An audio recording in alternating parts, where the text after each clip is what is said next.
This channel does not promote any violent, harmful, or illegal activities. All content provided by this channel is meant for an educational purpose only.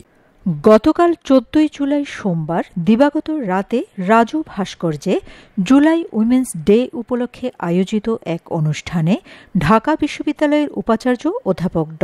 Niaz Ahmed Khan July অভ্যুত্থানে নারী শিক্ষার্থীদের সাহসী ভূমিকার স্বীকৃতি ও সন্ত্রাস বিরোধী প্রতিরোধ আন্দোলনের স্মরণে দুটি বিশেষ দিবস ঘোষণা করেছেন। উপাচার্য বলেন, জুলাইয়ে শিক্ষার্থীরা যে অবদান রেখেছে তা অসামান্য। সেই অবদানের স্বীকৃতি স্বরূপ প্রতিবছর 14 জুলাই নারী শিক্ষার্থী দিবস এবং 17 জুলাই সন্ত্রাস প্রতিরোধ দিবস হিসেবে পালন করবে ঢাকা বিশ্ববিদ্যালয়। এই দুটি দিনকে বিশ্ববিদ্যালয়ের ক্যালেন্ডারে অন্তর্ভুক্ত করা হবে। প্রতি বছর এই দিনগুলো আমরা শ্রদ্ধাভরে স্মরণ করব। তিনি আরও বলেন, স্কুল, কলেজ, মাদ্রাসার শিক্ষার্থীরাও এই আন্দোলনে অবদান রেখেছে। তারা প্রমাণ করেছে বাংলাদেশ শুধু রাজনৈতিক দল দিয়ে চলে না, ছাত্র সমাজই ভবিষ্যতের নিয়ন্তা। জুলাই অভ্যুত্থান চলাকালীন শিক্ষার্থীদের রাজাকার তকমা দেওয়ার প্রতিবাদে ঢাকা বিশ্ববিদ্যালয়ের নারী শিক্ষার্থীরা 14 জুলাই হলের গেটের তালা ভেঙে টিএসসিতে জড়ো হন। সেদিন ছাত্রদের চেয়ে ছাত্রীদের উপস্থিতি ছিল বেশি।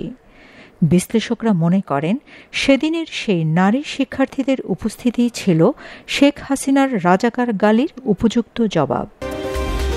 সেই দিনটিকে স্মরণ করে আবারও মেয়েরা বেগম রোকেয়া হল ও শামসুন্নাহার হল থেকে বিক্ষোভ মিছিল নিয়ে বের হন। তারা স্লোগান দেন,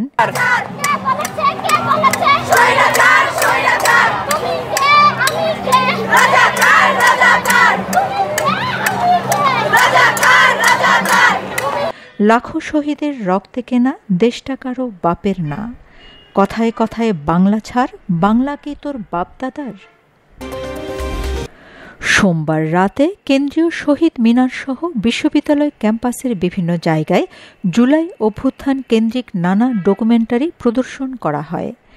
এছাড়াও শিক্ষার্থীদের উপভোগের জন্য রাজু ভাস্কর্য, টিএসসি ও শামসুন্নাহার হলের সামনে বড় পর্দায় অডিও ভিজুয়াল ডিসপ্লে স্থাপন করা হয় এবং সর্বস্তরের নিরাপত্তা নিশ্চিত করে ক্যাম্পাস জুড়ে সাংস্কৃতিক অনুষ্ঠান ও ড্রোন শো আয়োজন করা হয়।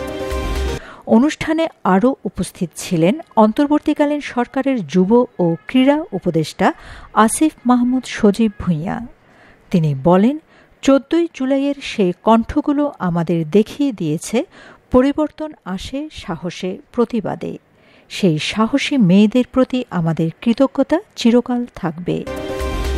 Shamima Chowdhury Shammi, BNA news 24।